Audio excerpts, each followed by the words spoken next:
Brought to you by Penguin.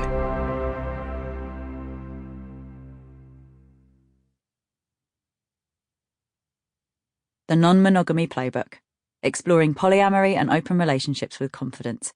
Written and read by me, Ruby Rare. To my sexy friends, long may we frolic. Introduction. I'm sitting on the bus and I open up the group chat with my two best friends from school. We've known each other for 27 years, and with all we've seen each other through, these two women are more sisters than friends. Soraya has just entered her second trimester. She's sending pics of her newly popped out belly, and I cannot fathom that in there is the tiny baby she's growing.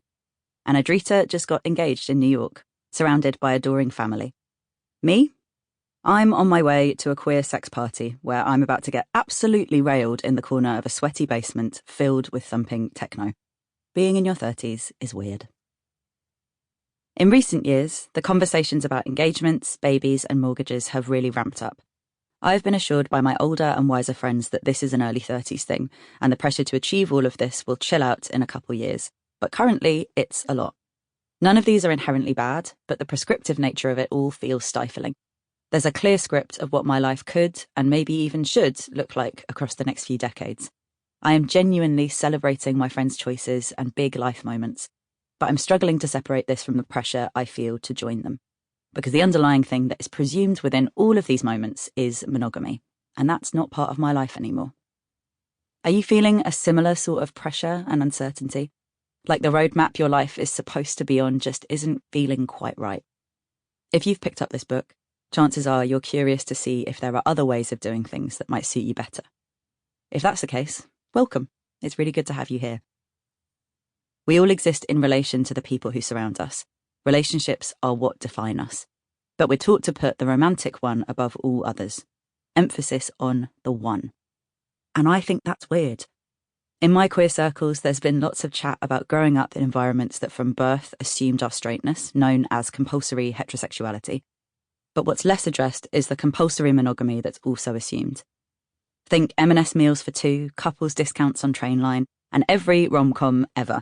Even the ones where you think things might end up in a hot throuple, the lead still has to pick one true love by the end. It's still seen as a bold move to intentionally turn away from this prescribed script. For many of us, non-monogamy is an alternative we were never given the opportunity to consider. Until now. Non-monogamy is just that. Not monogamy. And it isn't new. Of roughly 5,000 species of mammals, just 3 to 5% are known to form lifelong pair bonds. If you're wondering, these include wolves and beavers, and shout out to the Diplozoon paradoxum, a parasitic flatworm that literally fuses with its mate in order to reach adulthood, taking codependency to a whole new level. Fascinated as I am, I'm not here to talk about the lives of loved-up worms. This is a book about human connection. While we've all grown up with monogamy as the norm, throughout history, it is far from the only way humankind has done relationships. Just to clarify, this book will not be me exclusively talking shit about monogamy. I'm not anti-monogamy. It's worked for me in the past, and it's a beautiful, valid relationship style. But it's just one of many ways of doing things, and I wish we weren't raised to see it as the sole way we form romantic and sexual connections. I don't buy into the argument that monogamy is failing, insert dodgy statistic about marriage rates falling and infidelity rates rising. Therefore, non-monogamy is the answer. It feels too smug and far too simplistic. All relationships require hard work and dedication, and that remains the same whether your relationships are open or closed. But I resent the limited choices we grew up with, and I want more autonomy to design relationships that truly work for us. Because without getting too evangelical, non-monogamy has changed my life. It's transformed the way I view myself in relation to others.